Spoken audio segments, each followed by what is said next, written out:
अवसर देके अपनी मौत में मुहर लगा दी है राणा उदय सिंह।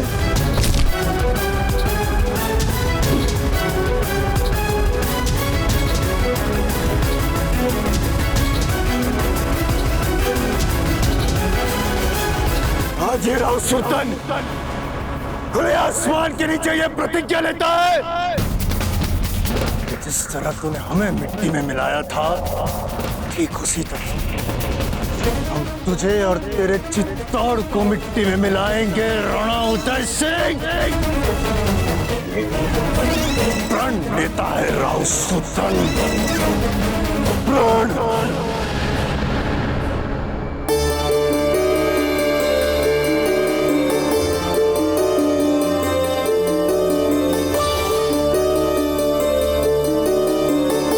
कलीन जी, इतना सब कुछ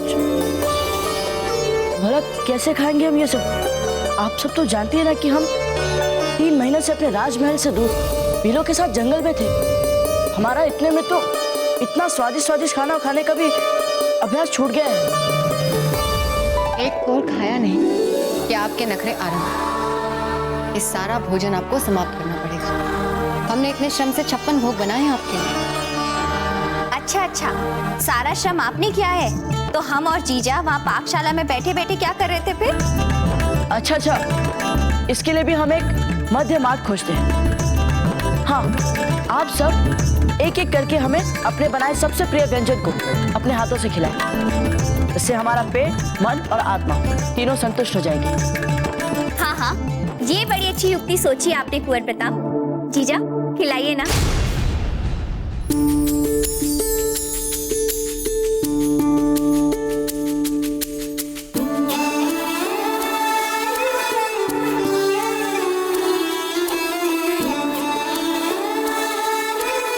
रानी माँ, हमारा मन नहीं भरा, एक और खिलाइए ना। कुंवर प्रताप, आपको अभी आपकी दूसरी माओ के हाथों से भी खाना है ना? हाँ, हमने तो भाई वही बनाया जो हमें सबसे अच्छा बनाना आता है। खट्टे आम की चटनी।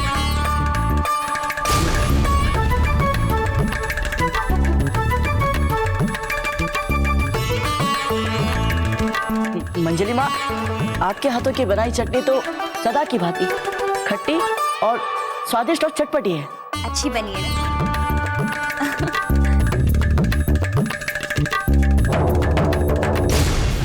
छोटी माँ, आपने खीर बनाई है ना, खिलाइए। पहले आप अपना सारा भोजन समाप्त करिए, फिर खिलाइए। नहीं छोटी माँ, नहीं। आपके स्नेह में डूबी खीर के लिए हम इतनी प्रतीक्षा तो नहीं कर पाएंगे। आपको हमें पहले ही खिलानी पड़ेगी।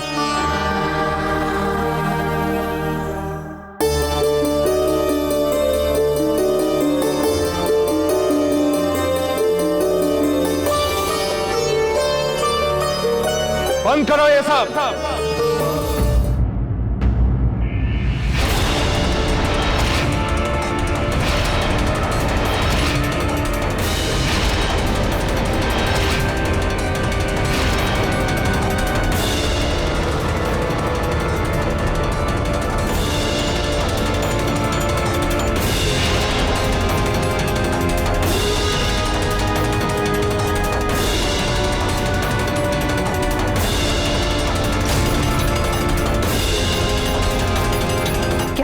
जी, आप सब लोग और मेवाड़ का राजकोष मेवाड़ में नहीं, वहां बिचौलिया में है। इसका पता राव सुल्तान को कैसे चला?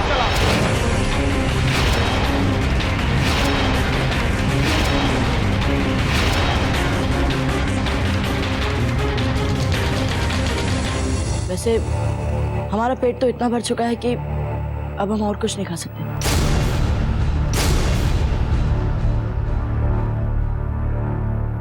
रुक जाइए कुंवर प्रताप।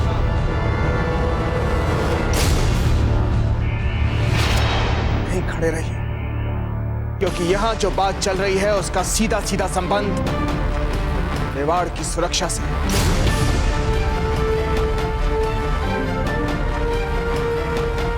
बोलिए जयवंताबाई जी, हमने आपसे प्रश्न पूछा है, हमें उसका स्पष्ट उत्तर दीजिए। अब जाने दीजिए ना राणा जी। महत्वपूर्ण और अच्छी बात तो यह है कि हम सब अब सकुशल हैं। स्वयं एकलिंग जी ने हमारी संकट से रक्षा कर दी। धीर भाई जी, हम आपसे बात नहीं कर रहे, हम जवंता बाई जी से बात कर रहे हैं। बोलिए जवंता बाई जी।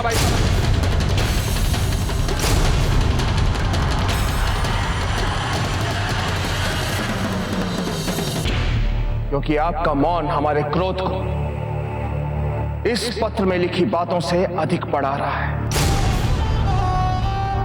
युद्ध में जाने से पहले हमने आपको सभी रानियों और मेवाड़ के राजकोष का उत्तरदायित्व सौंपा था। जब तक मेवाड़ का बूंदी और मुगलों के साथ तनाव समाप्त नहीं हो जाता, हमारी सभी रानियां आपके साथ बिजोलिया में ही रहेंगी। हमारा निवेदन है कि इस संकट काल में आप सब जितना हो सके छिपकर ऐसे रहें कि किसी को आपके वहां होने का आभास ना हो। भरोसा किया था आपने। बताइए कैसे हुई इतनी बड़ी चूक? उत्तर दीजिए जवंता बाई जी हमें।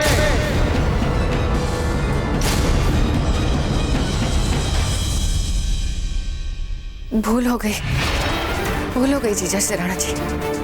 ऐसी मानवीय भूल तो किसी से भी हो सकती है ना।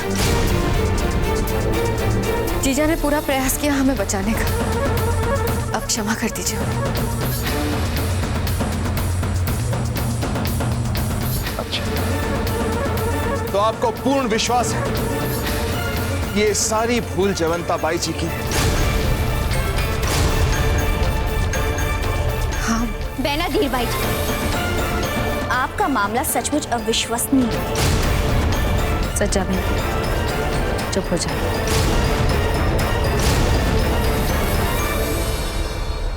राणा जी, ये सत्य है कि आपने अपने परिवार और मेवाड़ के राजकोष का उत्तरदायित्व हम पर सौंपा था, और ये भी सत्य है कि हम इस उत्तरदायित्व को पूरा नहीं कर पाए।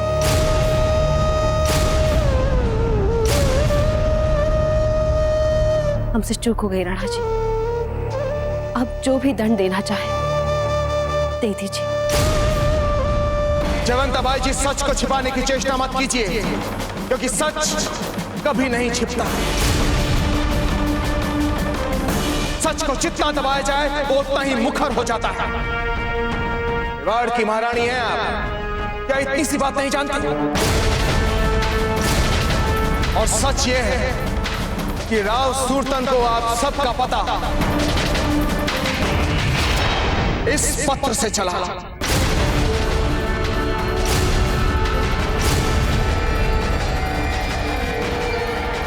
ये पत्र जिसको लिखकर भेजा धीर बाई जी ने।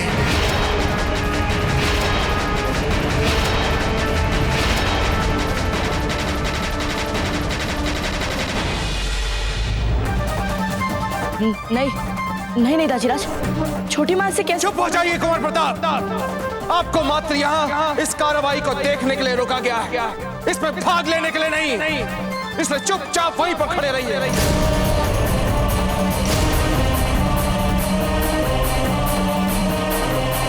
यदि आपको ये लग रहा था जवंता बाई जी कि आपका मौन असली दोषी को छिपा लेगा, तो संभवतः आप हमें मूर्ख समझ रहे। नहीं राणा जी, हम आपके बारे में ऐसा कैसे सोच सकते हैं? तो फिर आपने कैसे मान लिया जवंता बाई जी कि मेवाड़ की सुरक्षा के प्रति हुए इस अक्षम्य अपराध के बारे में हम कभी नहीं जान पाएंगे?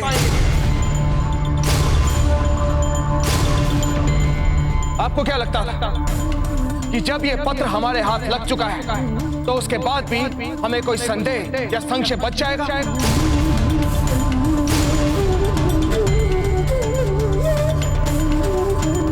आपने कैसे मान लिया जवंता बाई जी कि इस पत्र में प्रयोग किए गए इत्र की सुगंध से हमें यह नहीं पता चलेगा कि ये किस रानी का काम है?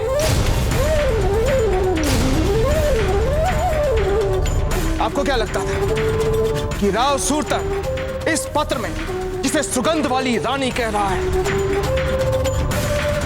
वो कहां और किसे लिख रहा है? क्या इतनी सी बात हमें समझ में नहीं आएगी जवंता बाई जी?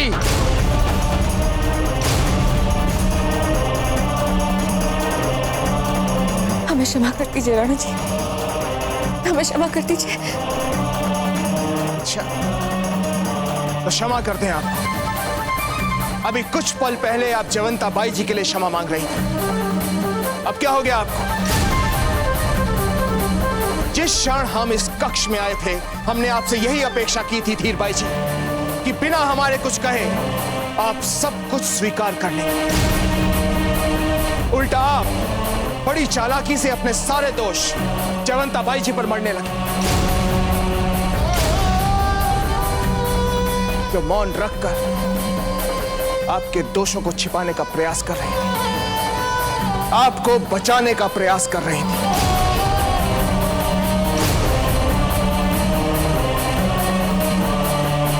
परंतु अभी भी जयवंता बाई जी, हमारी दृष्टि में असली दोषी आप हैं।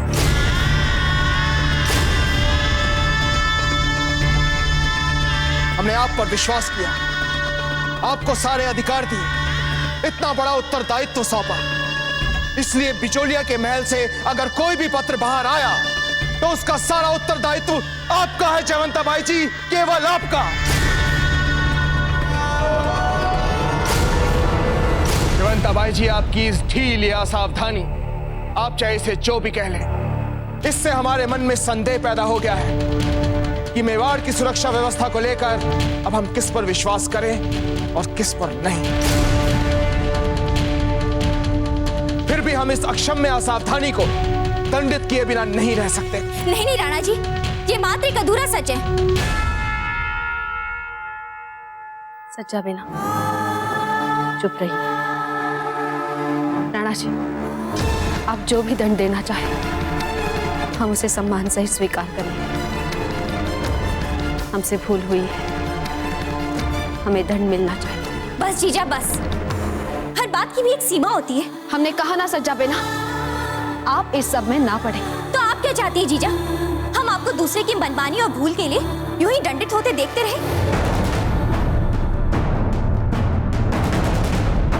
नहीं जीजा, हमसे ऐसा नहीं हो। एक क्षण सज्जा बाई जी, एक क्षण।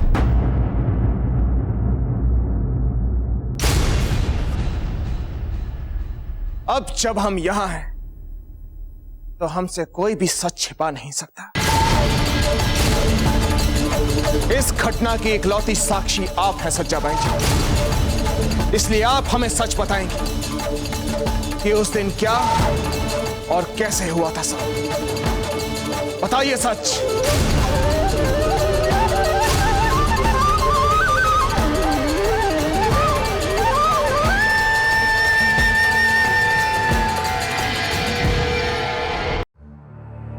हमें क्षमा कर दीजिए जीजा। हम जानते हैं हम सबकी रक्षा को आपने अपना पहला धर्म माना है, पर हमारा धर्म भी यही कहता है कि हम किसी निरपराध को दंडित होते ना देखें और चुप ना रहें।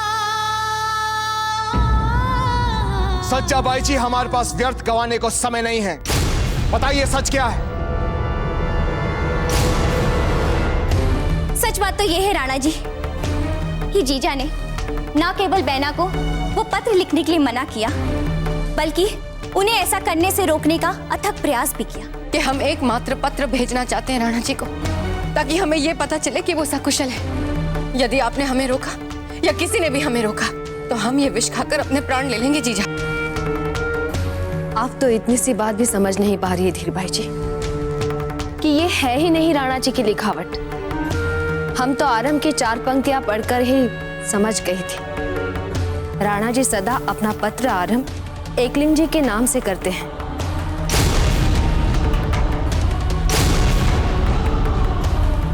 और जब इसी पत्र के कारण राव सुरतन बिचौलिया के राजद्वार तक पहुंचे और उन्होंने बैना धीर बाई की मांग कर दी। सुगंध वाली रानी, आपके लिए हमने मोह माया सबका त्याग कर दिया है। बस हमारे इस खंजर का भी त्याग कर दिया। एक बार दरस भर दिखा दीजिए, हमें और कुछ नहीं चाहिए। तब जीजा इनके मान मर्यादा को बचाने के लिए स्वयं सर बलिदान देने के लिए तैयार भी हो। क्या?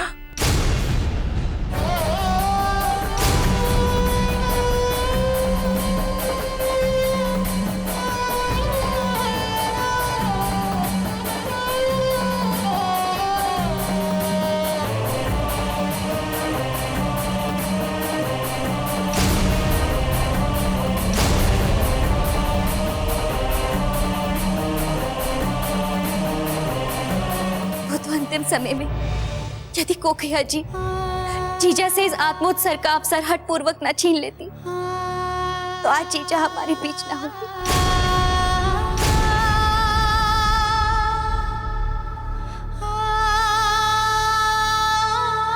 राणा जी, हम सब समझाते हैं आपको। हमारा उद्देश्य मेवाड़ की सुरक्षा को हानि पहुंचाना नहीं था। बस धीर भाई जी वहीं पर रुक जाइए। मेवाड़ का न्यायतंत्र अपराध के पीछे छुपे उद्देश्यों को निर्णय का आधार नहीं मानता, परंतु प्रतिफल को सोचकर उसका निर्णय लेता है। धीर भाई जी, आप इसी क्षण जयवंता बाई जी के कदमों में अपना सर रख के उनसे क्षमा मांगिए।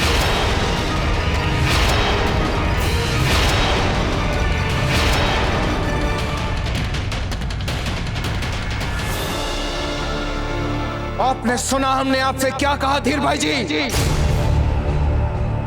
जाने दीजिए ना राणा जी, क्षमा कर दीजिए। हम आपसे बात नहीं कर रहे जयवंता बाई जी। आप शांत वहीं पर खड़ी रहिए।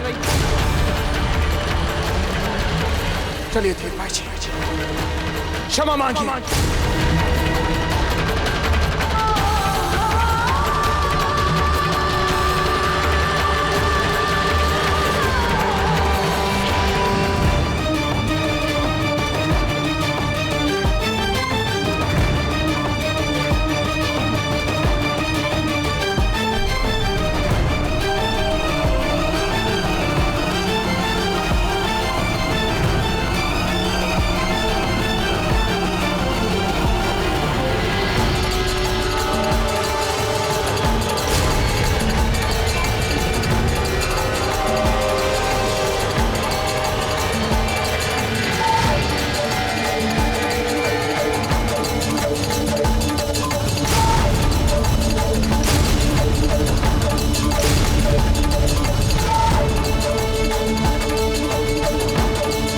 हम क्षमा करते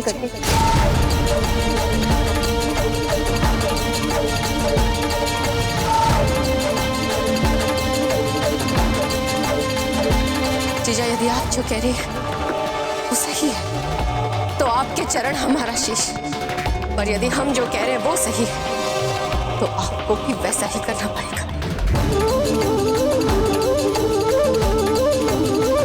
धीर भाई जी, आपके मनमाने कार्य न केवल मेवाड़ की मर्यादा को मिट्टी में मिला सकते थे, बल्कि उसके अस्तित्व को हमेशा के लिए समाप्त कर सकते थे। इसलिए हम आपके इस अक्षम्य अपराध के लिए आपको मेवाड़ की न्याय व्यवस्था का सर्वोच्च दंड घोषित करते हैं।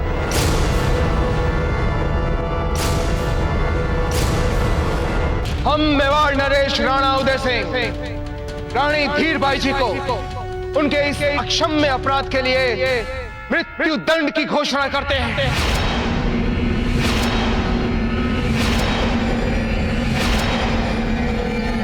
मृत्यु दंड।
ऐसे और भी मज़ेदार वीडियो के लिए हमारे चैनल को लाइक, शेयर और सब्सक्राइब करें।